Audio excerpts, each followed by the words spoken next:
programa desta semana você vai ouvir o alerta de José Eustáquio Romão sobre a formação dos professores.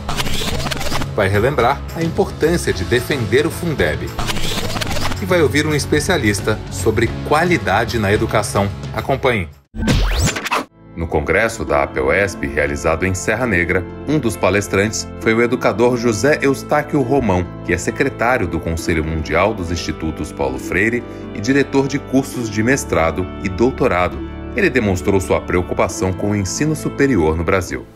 O que eu gostaria de destacar para todos os professores da APUESP, do Estado de São Paulo, é a maneira como nós estamos formando professores. É isso que eu queria destacar. Hoje, a matrícula brasileira no ensino superior está privatizada, totalmente privatizada. Quer dizer, quando uma autoridade qualquer, inclusive o presidente da República, diz que nós precisamos privatizar mais, privatizar o quê? A Universidade Brasileira já está privatizada. Mais de 73% da matrícula no ensino superior brasileiro é privado. Em segundo lugar, surgiu um fenômeno novo que nós vamos ter que estar muito atentos. É que, além de privatizada, essa escola superior, que vai formar os professores que vão dar aula na escola básica, esses professores estão sendo formados em agências, eu não vou chamar de universidades, agências do capital estrangeiro. Esses quase 75% da matrícula de ensino superior brasileiro hoje está nas mãos, quase todo ele, do capital estrangeiro, que de uma hora para outra migra para outro negócio, migra para outro país e abandona os nossos alunos aqui. Atenção, senhores professores da APUESP. É esse tipo de instituição que está formando os professores, que amanhã irão dar aula na educação básica, que serão os filiados da APUESP, ou não serão, porque a cabeça deles está sendo feita para não defender teses como a que a APUESP defende. Então imagine os senhores, amanhã ou depois, não vai demorar muito, esses formados nessas escolas que estarão batendo as portas das escolas de educação básica, ensino fundamental, infantil e médio, e que a APUESP vai ter que fazer campanha para eles se filiarem à APUESP e que certamente eles poderão ser grandes adversários da APUESP. Então, o maior sindicato da América Latina pode se transformar e se esvaziar de uma hora para outra pela falta de consciência como esses professores estão sendo formados nessas agências que de universidade só tem um nome. São agências do lucro, agências do capital aberto, que têm ações na Bolsa de Valores e que não tem nenhum compromisso, nem com os estudantes, nem com os futuros estudantes desses estudantes. Portanto, não tem bandeira, não tem compromisso com o país. É o que nós chamamos de capital transnacional. Eles não têm compromisso com bandeira nenhuma, de nenhum país. Eles têm compromisso com o lucro e com o lucro das ações dos seus acionistas. Portanto, essa é uma das grandes lutas que nós vamos ter que empreender esse ano, não é? Porque a última grande universidade do país que está resistindo sozinha, né, nessa luta contra o capital estrangeiro. Portanto, eu acho que essa deve ser uma das bandeiras principais da APUESP e dos professores de São Paulo em 2020. Na semana passada, a presidenta da APUESP participou de um encontro em Ribeirão Preto para debater a questão do Fundeb e a importância de sua continuidade.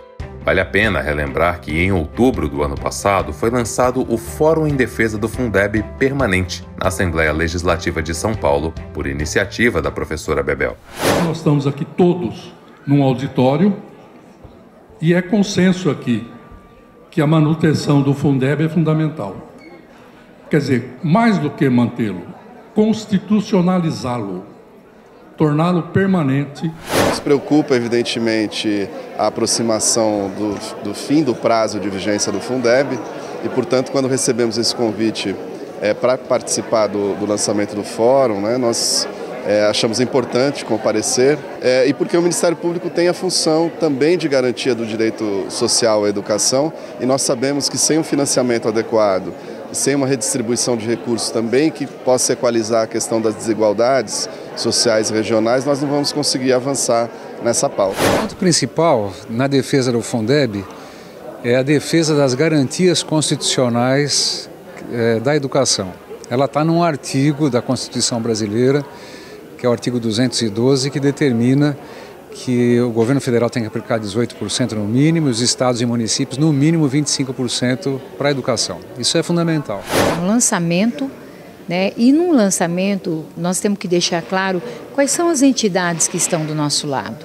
Então podemos ver aí, tá, OAB, Ministério Público, enfim, entidades educacionais,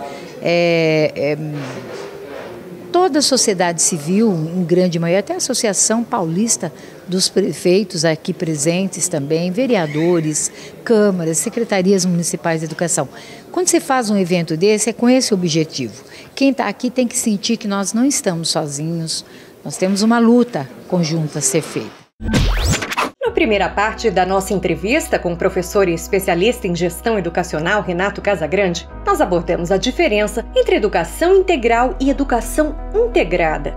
Hoje, você vai conferir a continuação desse bate-papo, que mostra os desafios de colocar em prática um ensino mais focado na formação do indivíduo.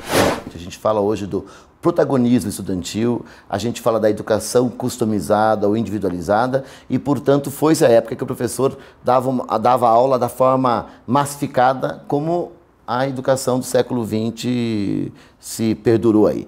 Hoje nós falamos de uma educação muito mais individualizada, olhando os objetivos e as diferenças entre os estudantes. E, portanto, eu costumo dizer que o professor precisa encontrar formas de despertar o interesse, e são interesses diferentes, porque um aluno aprende de uma maneira, outro aprende de outra, e, portanto, são 5, 6 aulas diferentes da mesma aula. É um desafio muito grande, mas se o professor quiser realmente aprendizagem, conquistar a aprendizagem, e não adianta ele ensinar se não houver aprendizagem. Para haver ensino tem que haver aprendizagem, e para haver aprendizagem tem que despertar o interesse, e para despertar o interesse eu preciso chegar no aluno. E os alunos são diferentes entre si. Portanto, é um desafio enorme você, no mesmo conteúdo, preparar formas diferentes de chegar nesses alunos. E nós estamos discutindo muito isso nos cursos, porque o professor não consegue mais atrair 40 alunos de uma maneira só.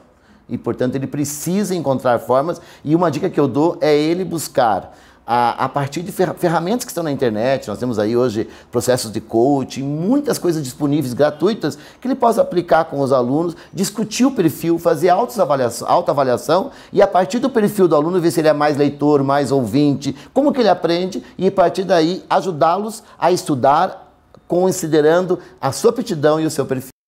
Professor, e qual o conselho que o senhor daria aos professores que estão nos assistindo para transformar uma aula mais dinâmica, mais integrada? O que eu sugiro ao professor, e eu costumo dizer nas minhas palestras, é que nós vivemos uma época de professor e aluno remix. O que significa isso? A gente compara com o DJ.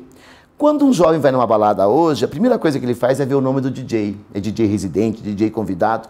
O DJ virou o astro da festa. Hoje o DJ tem que imprimir uma questão mais, uma autenticidade na sua música. Ele pega uma lambada, pega uma música eletrônica, pega um sertanejo, faz uma remixagem e conquista a galera. O professor tem que fazer a mesma coisa. Ele não pode mais reproduzir um conteúdo que está no livro.